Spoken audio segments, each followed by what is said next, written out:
अगर आप इंडिया में रहते हैं तो आपका दिन में कभी ना कभी टाटा ग्रुप ऑफ कंपनीज की किसी न किसी प्रोडक्ट से पाला जरूर पड़ता होगा। रोड्स पर दौड़ती हुई गाड़ियों पर नजर डालें तो टाटा मोटर्स, हवा में उड़ते हुए प्लेन्स को देखें तो एयर इंडिया पर नजर जाती है, और यहाँ का आइकॉनिक ताज होटल तो पूरी दुनिया में मशहूर है, जिसे टाटा ग्रुप ही ओन करता है। पावर से लेकर फैशन तक और चाय से लेकर नमक तक हर जगह टाटा ग्रुप ऑफ कंपनीज का ही राज है। पूरे इंडिया में छोटी बड़ी 100 से ज्यादा कंपनीज हैं जो टाटा ग्रुप के अंडर आती हैं। अब यहाँ आपको लगता होगा कि ये सब सक्सेस रतन टाटा की हिम्मत और विजन से आई है। हाँ, उनका कंट्रीब्यूशन तो जरूर है, लेकिन ये एम्पायर जो आज हम देखते हैं इसकी कामयाबी की कड़ियाँ 150 साल पीछे जाकर मिलती हैं। आज की इस वीडियो में हम इस कहानी को खोलेंगे और जानेंगे कि कैसे एक विजनरी ने अपने सपनों को सच कर दिखाया और टाटा ग्रुप को बनाया एक global power house. Zeme TV की वीडियोस में एक बार फिर से खुशामदीद। नाजरीन, टाटा ग्रुप के प्रोडक्ट्स 150 से ज़्यादा कंट्रीज़ में एक्सपोर्ट होते हैं, जबकि 100 से ज़्यादा कंट्रीज़ में टाटा ग्रुप अपने ऑपरेशंस खुद मैनेज करता है। 2024 के एस्टीमेट्स के मुताबिक टाटा ग्रुप का कैपिटल $403 बिलियन है, जो कि इंडियन करेंसी में 33,500 अरब रुपए, जबकि पाकिस्तानी रुपीस में बात की जाए तो ये नंबर इतना बड़ा है कि पाकिस्तान के ऊपर जितना कर्जा है वो एक नहीं 2 बार उतारा जा सकता है। गाड़ियां हो या ज्वेलरी, नमक हो या पत्ती, एयरलाइन इंडस्ट्री से लेकर रियल एस्टेट सर्विस तक टाटा ग्रुप 24 से ज्यादा प्रोडक्ट्स या सर्विसेज में अपने पैर जमाए बैठा है। कामयाबी के इस सफर का आगाज रतन टाटा के दादा नहीं बल्कि परदादा जमशेदजी टाटा ने आज से 156 साल पहले सिर्फ 21,000 रुपयों से किया था। जमशेदजी अपने फादर के साथ कॉटन की ट्रेडिंग का काम करते थे और 1868 में जब वो 29 साल के थे तब उन्होंने अपनी खुद की ट्रेडिंग कंपनी की बुनियाद रखी। जो कॉटन वो बेचते थे वो ज्यादातर एक्सपोर्ट होती थी और उसमें से कुछ टेक्सटाइल मिल्स खरीद कर कपड़े की सूरत में बेचती थी। इस तरह जमशेदजी को आइडिया आया कि कॉटन सेल करने के साथ साथ वो एक टेक्सटाइल मिल भी लगा लें, लेकिन मिल लगाने के लिए बहुत ज्यादा इन्वेस्टमेंट की जरूरत थी और इतने पैसे एक नए बिजनेस में लगाना काफी रिस्की था। उस वक्त चिंचपोकली में एक ऑयल मिल काफी नुकसान में जा रही थी और अल्टीमेटली वो बैंकरप्ट हो गई, तो उन्होंने सस्ते दामों वो ऑयल मिल खरीदी और उसको कॉटन मिल में कन्वर्ट करके चलाने लगे। उस मिल को अलेक्जेंड्रा का नाम दिया गया। 2 सालों के बाद उन्होंने वो मिल जो नुकसान में जा रही थी उसको प्रॉफिट में बेचा और एक नए मैन्युफैक्चरिंग प्लांट जितने पैसे जमा कर लिए। उस वक्त बॉम्बे कॉटन की मार्केट का गढ़ था, जिसको कॉटनोपोलिस ऑफ इंडिया भी कहा जाता था।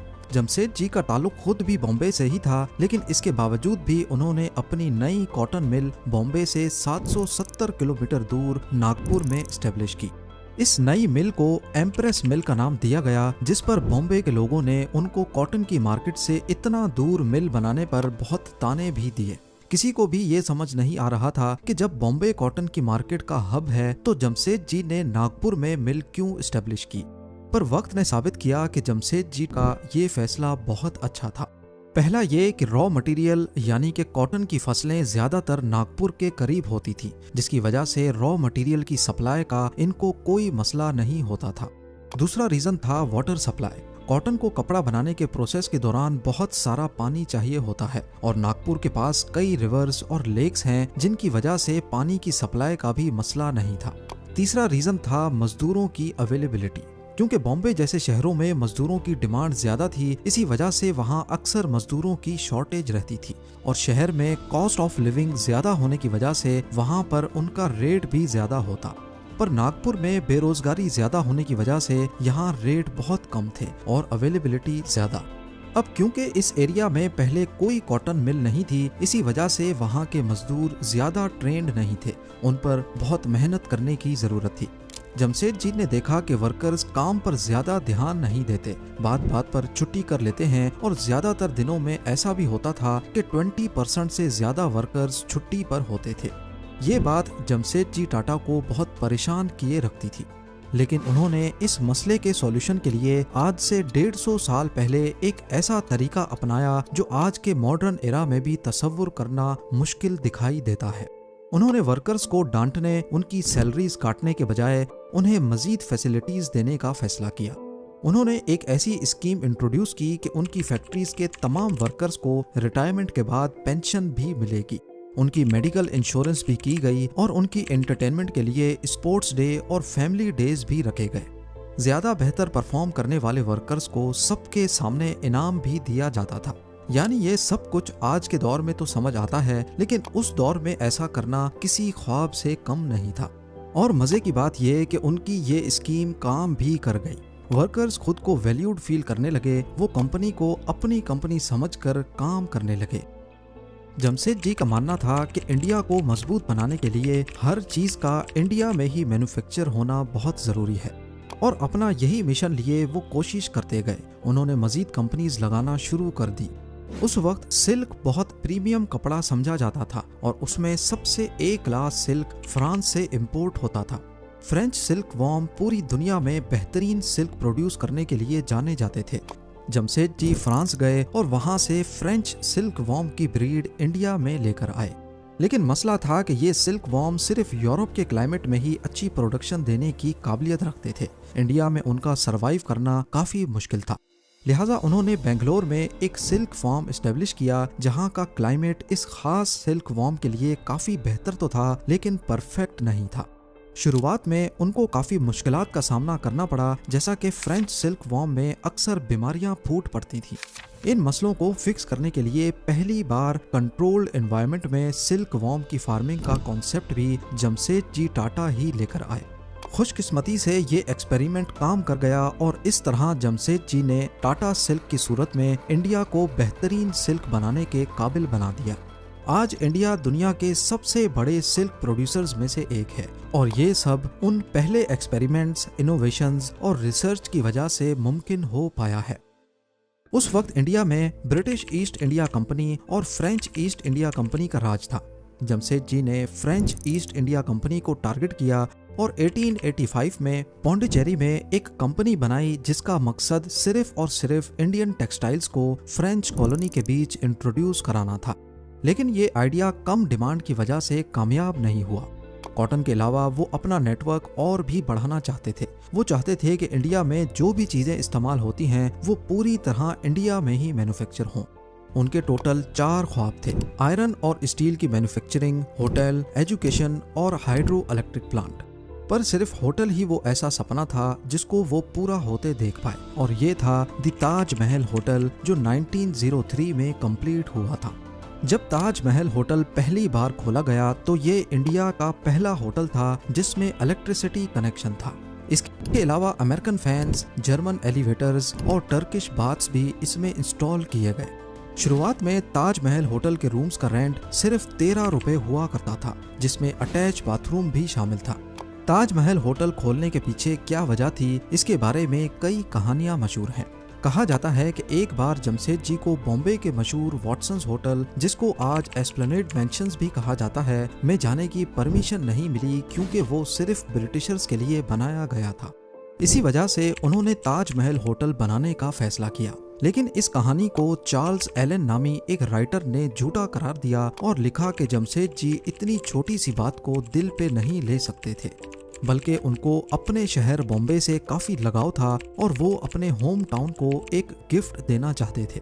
ताज महल होटल को इस तरह से डिजाइन किया गया कि उसके हर रूम से समंदर का नजारा इस तरह दिखाई दे कि ऐसे मालूम हो कि होटल समंदर के ऊपर फ्लोट कर रहा है।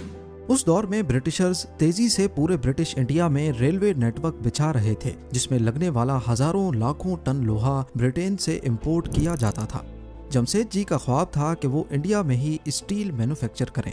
इसके चलते उन्होंने पूरे भारत में स्टील बनाने के लिए आयरन रिजर्व्स को ढूंढना शुरू कर दिया। 17 साल तक ये तलाश जारी रही और बिल आखिर बंगाल में आयरन रिजर्व्स मिल गए। 1899 में वहां पर स्टील प्लांट का आगाज कर दिया गया, लेकिन बदकिस्मती से स्टील बनते हुए देखना जमशेद जी के नसीब में नहीं था। 1904 में जमशेद जी की डेथ हो गई और उनके अधूरे मिशन को आगे बढ़ाने के लिए उनके बेटे दोराबजी टाटा को मैदान में आना पड़ा। इसी मिशन को आगे बढ़ाते हुए 1907 में iron and steel company establish कर दी गई, जिसे आज टाटा स्टील के नाम से जाना जाता है। ये एशिया का सबसे पहला स्टील प्लांट था और वर्ल्ड वॉर 1 में इसी प्लांट के जरिए ब्रिटिशर्स ने अपनी स्टील्स की डिमांड को पूरा किया। दोराबजी टाटा की सरबराही में टाटा ग्रुप मजीद तेजी से तरक्की करने लगा। 1910 में टाटा पावर के नाम से इंडिया की पहली हाइड्रो इलेक्ट्रिक कंपनी इस्टेब्लिश कर दी गई, जहां पर नेचुरल वाटरफॉल्स और आर्टिफिशियल लेक्स की मदद से इलेक्ट्रिसिटी जनरेट होने लगी और कई बड़ी इंडस्ट्रीज को इसी पावर प्लांट की तरफ से इलेक्ट्रिसिटी सप्लाई करना शुरू कर दी गई। उस वक्त क्योंकि साइंस पूरी दुनिया में तरक्की कर रही थी और टाटा ग्रुप इंडिया को किसी सूरत पीछे नहीं देखना चाहता था, इसीलिए उन्होंने Indian institute of science Bangalore की बुनियाद रखी ताकि साइंस और रिसर्च की फील्ड में दुनिया का मुकाबला किया जा सके। और इसी इंस्टीट्यूट ने इंडिया को अपना पहला कंप्यूटर और पहला एयरक्राफ्ट बनाने में काफी मदद भी की। टाटा ग्रुप खुद ही तरक्की नहीं कर रहा था, बल्कि वो वर्कर्स के लिए ऐसी फैसिलिटीज ला रहा था जिसे दुनिया में कोई भी और कंपनी नहीं अपना रही थी। वर्कर्स की शिफ्ट को 8 घंटे तक महदूद किया गया ताकि वो जल्दी फारिग होकर घर वापस जाएं और अपनी फैमिलीज के साथ वक्त गुजारें। और आज टाटा की ये पॉलिसी, जो आज से 100 साल पहले इंट्रोड्यूस करवाई गई थी, पूरी दुनिया में काम कर रही है। यहाँ दोराबजी टाटा की जिंदगी को भी फुल स्टॉप लग गया। 1932 में उनकी डेथ हो गई, लेकिन इन 28 सालों में उन्होंने टाटा ग्रुप को स्टील, पावर, साइंस और कई दीगर चीजों से नवाजा था। दोराबजी के बाद टाटा ग्रुप की जिम्मेदारियां उनके एक फैमिली मेंबर JRD टाटा के हाथों में आ गई। JRD टाटा एविएशन में एक्सपीरियंस रखते थे, इसीलिए कंट्रोल संभालते ही उन्होंने इरादा कर लिया कि वो इंडिया को अपनी एयरलाइन देंगे। JRD टाटा ने टाटा एयरलाइंस की बुनियाद रखी, जो किसी इनकलाब से कम नहीं था। भारत को अपनी एयरलाइन मिल चुकी थी, जिसकी पहली फ्लाइट को खुद as a pilot JRD Tata ने उड़ाया और इंडिया के फर्स्ट कमर्शियल पायलट होने का एजाज भी अपने नाम किया। लेकिन 1947 में इंडिपेंडेंस मिलने के बाद इंडिया में मौजूद काफी इंडस्ट्रीज को इंडियन सरकार ने अपने कंट्रोल में ले लिया, जिसमें टाटा एयरलाइन भी थी और इसका नाम बदलकर एयर इंडिया रख दिया गया। अब बारी थी केमिकल इंडस्ट्री की। JRD टाटा ने महसूस किया कि भारत में केमिकल इंडस्ट्रीज तो मौजूद हैं, लेकिन उनको अपने काम पूरे करने के लिए ज्यादातर इम्पोर्टेंट केमिकल्स दूसरी कंट्रीज से इम्पोर्ट करने पड़ते हैं। जैसा कि ग्लास, साबुन और सर्फ जैसे प्रोडक्ट्स बनाने के लिए कास्टिक सोडा और सोडा ऐश की जरूरत थी, मगर ये केमिकल्स इंडिया में प्रोड्यूस नहीं किए जाते थे, उनको दूसरे मुल्कों से इंपोर्ट किया जाता। इसी वजह से 1939 में टाटा केमिकल्स के नाम से एक कंपनी खोली गई, जो इंडिया के लिए तमाम केमिकल्स खुद प्रोड्यूस करती थी। इस कंपनी ने फर्टिलाइजर और दूसरे सेक्टर्स में इंडिया को ग्रो करने में काफी मदद की। उसके बाद एक बार फिर से JRD टाटा ने ट्रांसपोर्टेशन का रुख किया, ट्रक्स और इंजन्स बनाने वाली एक कंपनी की शुरुआत की, जिसे आज हम टाटा मोटर्स के नाम से जानते हैं।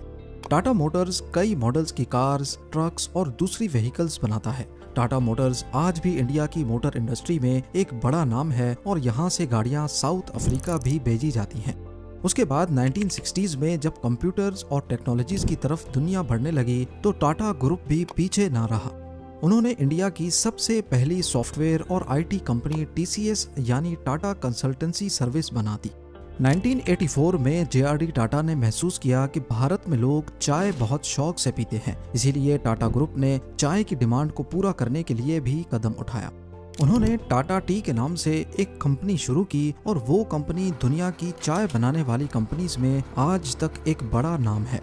इसके साथ साथ JRD टाटा अब बूढ़े हो चुके थे, इसीलिए उन्होंने बिजनेस की कमांड संभालने के लिए अपनी जिंदगी में ही अपने एक फैमिली मेंबर को USA से इंडिया बुलाया। ये फैमिली मेंबर कोई और नहीं बल्कि सर रतन टाटा थे। शुरुआत में रतन टाटा को सिर्फ टाटा स्टील में जिम्मेदारियां दी गई और उन्होंने टाटा स्टील को लॉस से निकालकर प्रॉफिट तक ला पहुंचाया। JRD टाटा बहुत इम्प्रेस हुए और इसी वजह से उन्होंने 1991 में रतन टाटा को टाटा ग्रुप का चेयरमैन बना दिया। रतन टाटा क्योंकि मॉडर्न एरा के आदमी थे, इसीलिए वो हर चीज में टेक्नोलॉजी का इस्तेमाल करना चाहते थे। उन्होंने चेयरमैन बनते ही ये सोचा कि टाटा मोटर्स कार्स और ट्रक्स तो बनाता ही रहा है, लेकिन आज भी कोई एक ऐसी गाड़ी नहीं है जिसकी कंप्लीट मैन्युफैक्चरिंग इंडिया में होती हो, यानी कुछ न कुछ पार्ट्स बाहर से इंपोर्ट करने ही पड़ते थे। इसीलिए टाटा मोटर्स ने एक नया कार मैन्युफैक्चरिंग प्लांट लगाया और 1998 में इंडिया की पहली कार इंडिका को लॉन्च किया गया। TCS जो सिर्फ पहले बेसिक डाटा एंट्री और मैनेजमेंट का काम करती थी, उसे सॉफ्टवेयर डेवलपमेंट पर शिफ्ट कर दिया गया और उसे दुनिया की लीडिंग सॉफ्टवेयर कंपनीज की लिस्ट में ला खड़ा किया। रतन टाटा के अंडर टाटा ग्रुप ने दुनिया के मशहूर ब्रांड्स को खरीदना शुरू कर दिया। टाटा ने उस वक्त की मशहूर टी कंपनी टेटले टी को एक्वायर कर लिया। टाटा स्टील ने कोरस ग्रुप को और टाटा मोटर्स ने जैगुआर और लैंड रोवर जैसी बड़ी कंपनीज को भी एक्वायर कर लिया। 2012 में रतन टाटा ने अपनी बढ़ती एज की वजह से as a chairman Tata group resign कर दिया और अपनी जगह पर साइरस मिस्ट्री को चेयरमैन बना दिया, जिनकी 2022 में एक एक्सीडेंट में मौत हो गई और आज नटरंजन चंद्रास्करन टाटा ग्रुप के चेयरमैन हैं।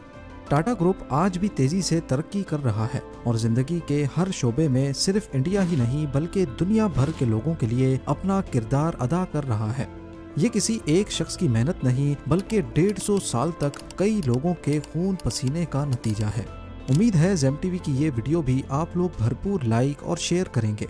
आप लोगों के प्यार भरे कमेंट्स का बेहद शुक्रिया। मिलते हैं अगली शानदार वीडियो में।